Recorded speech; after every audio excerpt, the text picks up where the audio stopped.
Hello दोस्तों, तो आज आपकी हरियाणा जी की क्लास सेकंड जो कि हरियाणा की भौगोलिक संरचना, जिसमें थोड़े ज़्यादा क्वेश्चन है तो क्वेश्चन करेंगे जल्दी जल्दी। ठीक है, तो हरियाणा की अवस्थिति भारत के किस ओर है? तो सभी को पता होगा हरियाणा जो है भारत में उत्तर में है, लेकिन उत्तर में भी किधर है? उत्तर पश्चिम में। प्रॉपर जो डायरेक्शन है वो क्या है? उत्तर पश्चिम है। ठीक है, क्वेश्चन नंबर सेकंड, हरियाणा राज्य के करीब 300 मील दूर उत्तर में स्थित है, तो इसका ऑप्शन हो जाएगा कर्क रेखा। देखो कैसे, ऐसे मैंने ग्लोब बना दिया, इधर भूमध्य इधर कर्क, यहाँ पे अपना भारत है। तो जो कर्क रेखा है भारत के कितने राज्यों से निकलती है? 8 राज्यों से। ठीक है, ये याद रखना। तो अब जो हमारा हरियाणा है ना, थोड़ा सा ऊपर है ना इधर, तो 23 से थोड़ा सा ऊपर जाएगा। देखो अगर हमसे पूछ लेना अक्षांशीय विस्तार की, तो वो भी मैं तुम्हें बता रहा हूँ। ठीक है, तो 23.5 डिग्री पे है अपनी जो कर्क रेखा है। ठीक है, तो इससे 300 मील दूर है, लगभग ना 400 प्लस किलोमीटर है, 400 समथिंग किलोमीटर होगा। ठीक है, क्योंकि ना देखो एक अक्षांश के बीच में जो दूरी होती है ना, वो 110 किलोमीटर की होती है, 110 या 111 ऐसे मान लेते हैं। ठीक है, तो आपको पता एक मील में जो है 1.6 के आसपास होते हैं, तो 450 के आसपास टोटल डिस्टेंस होगा। ठीक है, तो क्या ऑप्शन हो जाएगा इसका सही? कर्क रेखा। क्वेश्चन नंबर 3, हरियाणा का अक्षांशीय विस्तार कितना है? देखो अभी तुम्हें समझना पड़ेगा कितना है, 27 से 30। और देशांतरीय विस्तार की बात करें तो 74 से 77। देखो दोनों में तीन तीन का गैप है, 27 से 30 और 74 से 77, दोनों में कितना गैप है? तीन तीन का गैप है। ठीक है, तो ये आपको याद रहना चाहिए। चलिए अगले क्वेश्चन की तरफ। हरियाणा का कुल क्षेत्रफल कितना है? 44,212। ये तो तुम्हें याद होना चाहिए। ठीक है, भारत के कुल भौगोलिक क्षेत्रफल में हरियाणा का कितना प्रतिशत हिस्सा है? बताओ जल्दी से, कितना प्रतिशत हिस्सा है? तो इसका आंसर है 1.34। ठीक है, कितना है? 1.34।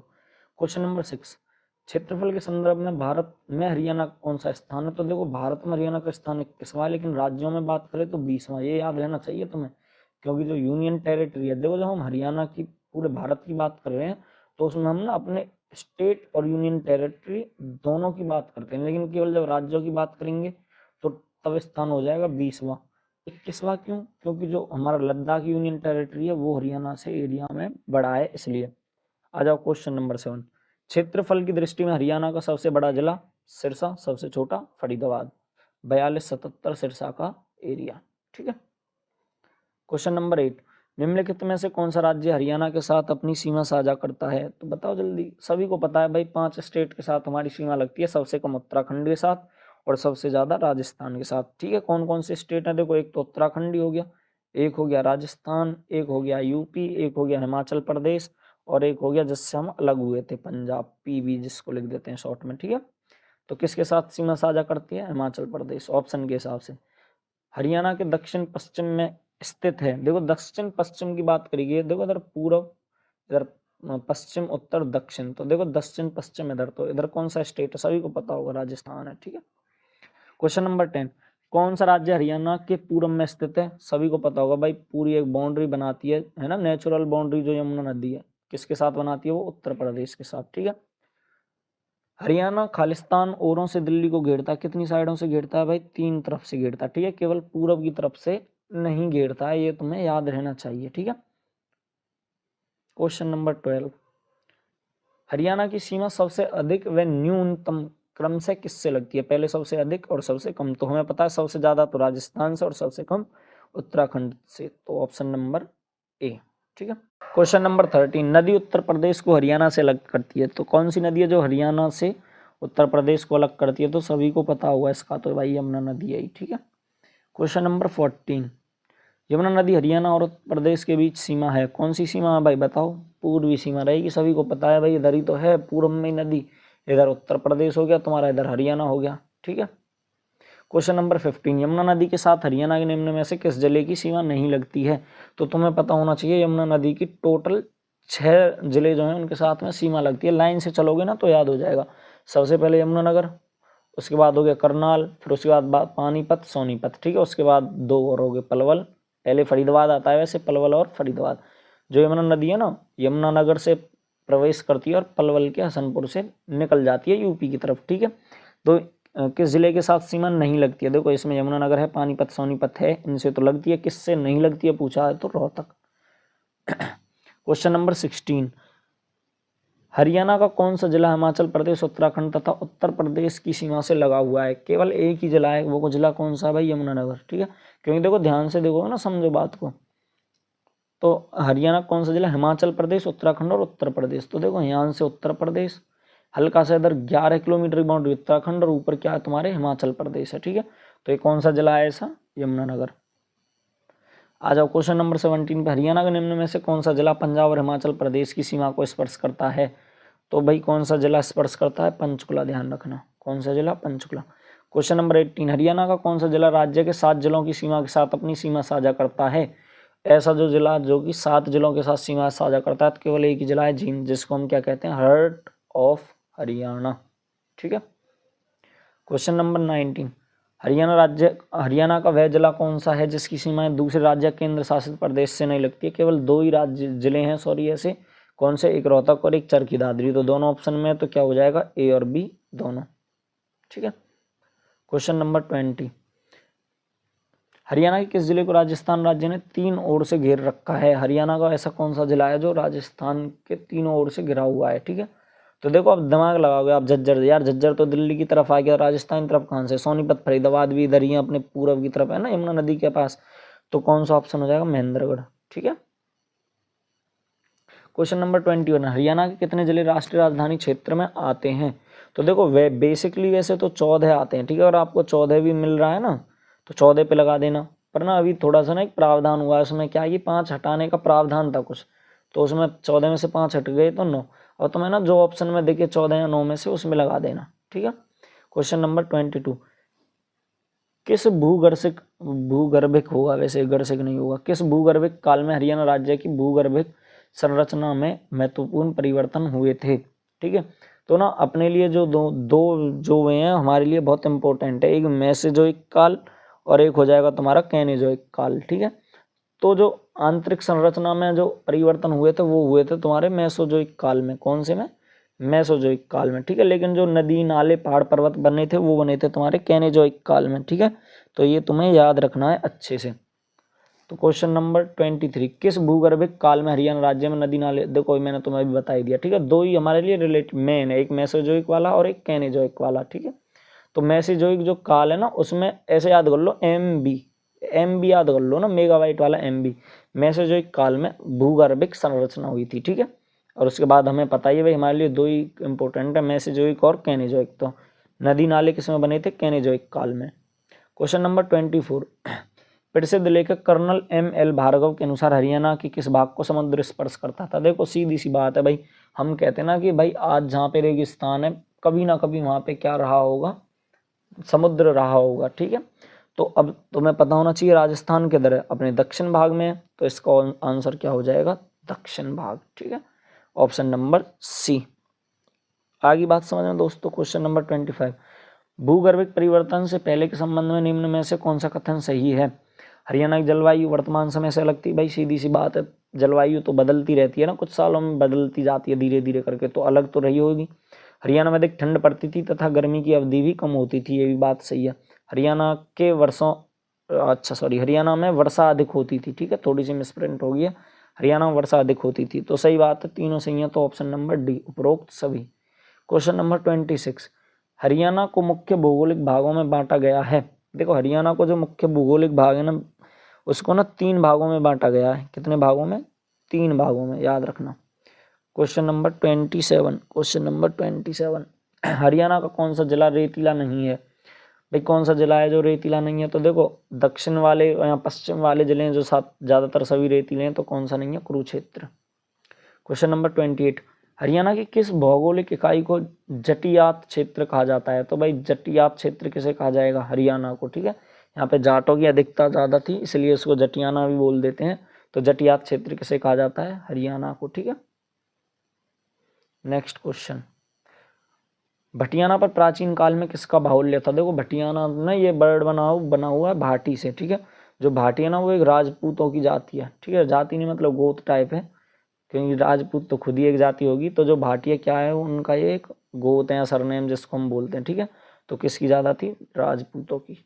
ठीक है, हरियाणा में निम्नलिखित में से कौन सा प्राकृतिक भाग सबसे बड़ा है?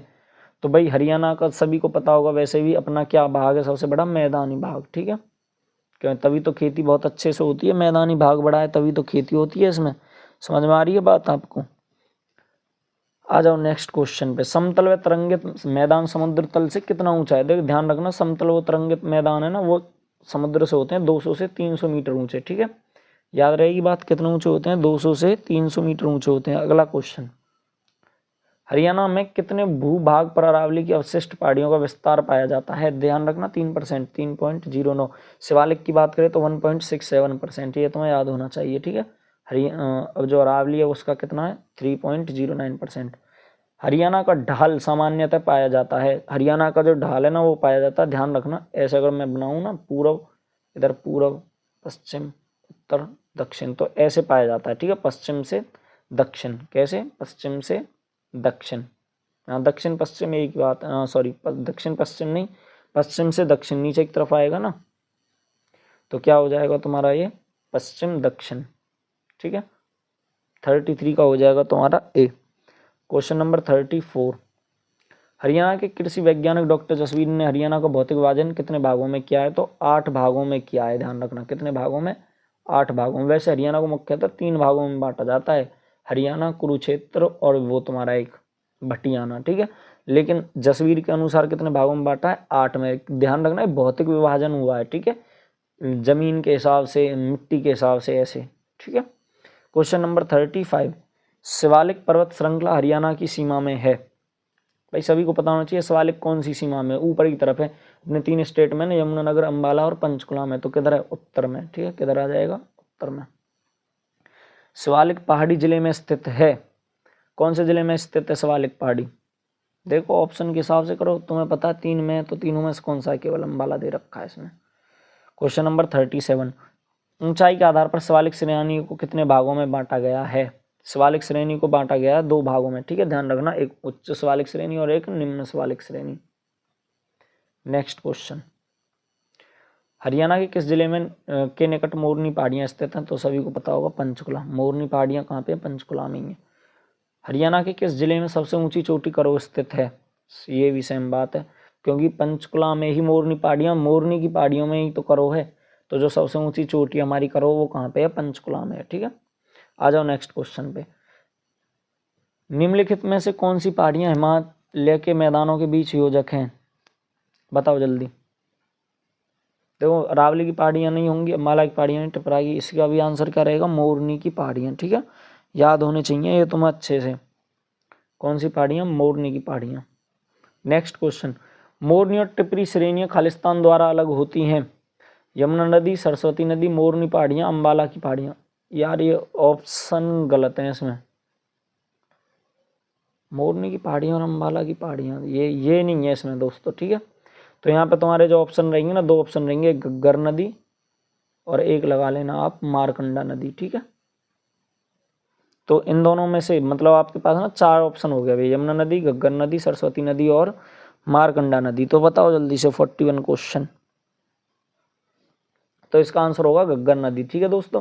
यहाँ पे ऑप्शन मिसप्रिंट हो गए हैं, आंसर क्या है दोस्तों इसका? घग्गर नदी, ठीक है भाइयों। नेक्स्ट क्वेश्चन, गिरिपाद मैदान को स्थानीय भाषा में किस नाम से जाना जाता है? तो जो गिरिपाद मैदान है ना, इसको 2 नाम से जाना जाता है, या तो घर या फिर कंघी भी कह देते हैं, ठीक है। जो गिरिपाद मैदान में मिट्टी है ना, जो उसको मिट्टी का नाम एक कंघी, तो उसी के बेस पे फिर इसको कंघी भी कह देते हैं, घर या फिर कंघी, दोनों सही है, ठीक है। 43, हरियाणा में पहाड़ी भाषा में चौ कहा जाता है। तो भाई देखो जो तुम्हारा घर या कंघी और गिरिपाद मैदान से रिलेटेड है, और ये चो या फिर चौ भी कह दें, या अंक की बिंदी भी लगा दें इसमें, चौ भी कह दें, ठीक है। तो ये भी तुम्हारा गिरिपाद मैदान से रिलेटेड है, लेकिन ये किससे रिलेटेड है? गड्ढों से, ठीक है। तो गिरिपाद मैदान में नदियों द्वारा निर्मित गड्ढों को कहते हैं हम चौ, ठीक है। नेक्स्ट क्वेश्चन, यमुना तथा घग्गर नदियों के बीच फैली उच्च भूमि के जलीय मैदान को क्या कहा जाता है? तो देखो जो ऊपर है ना, उसमें बाढ़ आने का चांस कम है। 2 ही होते हैं ना अपने पास, बांगर और खादर। खादर वो होता है जिसमें बाढ़ आने के चांस बहुत ज़्यादा होते हैं, ठीक है। तो ये ऊंचा वाला है, तो ऊंचा वाला क्या रहेगा? फिर सीधी सी बात है, बांगर। तो 44 का हो जाएगा तुम्हारा ए, 44 का हो जाएगा ए। आ जाओ क्वेश्चन नंबर 45 पे। घग्गर यमुना के ये दोआब मैदान में कौन सी नदियाँ बहती हैं? भाई घग्गर यहाँ, भाई जो अपना हरियाणा है भाई, वो पूरा ही तो घग्गर और यमुना नदी से बहता है ना। ऐसे करके अगर मैं बनाऊँ, यहाँ पे इधर घग्गर नदी है, इधर यमुना नदी है, तो सारी नदी इसके बीच में बहती हैं, तो ऑप्शन नंबर डी, ये सभी, ठीक है। अगला क्वेश्चन 46, हरियाणा में बाढ़ का मैदान कहाँ मिलता है? तो हरियाणा में बाढ़ का मैदान यार देखो पूर्वी भाग में मिलता है, यमुना नदी के पास है बाढ़ का मैदान, ठीक है। इधर से घग्गर में है, तो देखो एक पूरब में तो पूरा हो गया, ऊपर देखो उत्तर पश्चिम में जो घग्गर नदी है वो भी तो बाढ़ का मैदान बनाएगी, प्लस में ना घग्गर नदी के साथ में मारकंडा नदी भी बनाती है। तो तुम्हें याद होना चाहिए जो घग्गर का बाढ़ का मैदान है ना उसको कहते हैं नैली, उसको क्या कहते हैं? नैली। और जो मारकंडा वाला है उसको क्या कहते हैं? वेट, उसको क्या कहते हैं? वेट, ठीक है। तो देख लेना जब आगे क्वेश्चन आएगा उसमें कर लेंगे इसको, तो इसका आंसर हो जाएगा ए और बी दोनों, ठीक है। नेक्स्ट क्वेश्चन 47, हरियाणा के उत्तर पश्चिम में मिलने वाले बाढ़ के मैदान को स्थानीय भाषा में क्या कहा जाता है?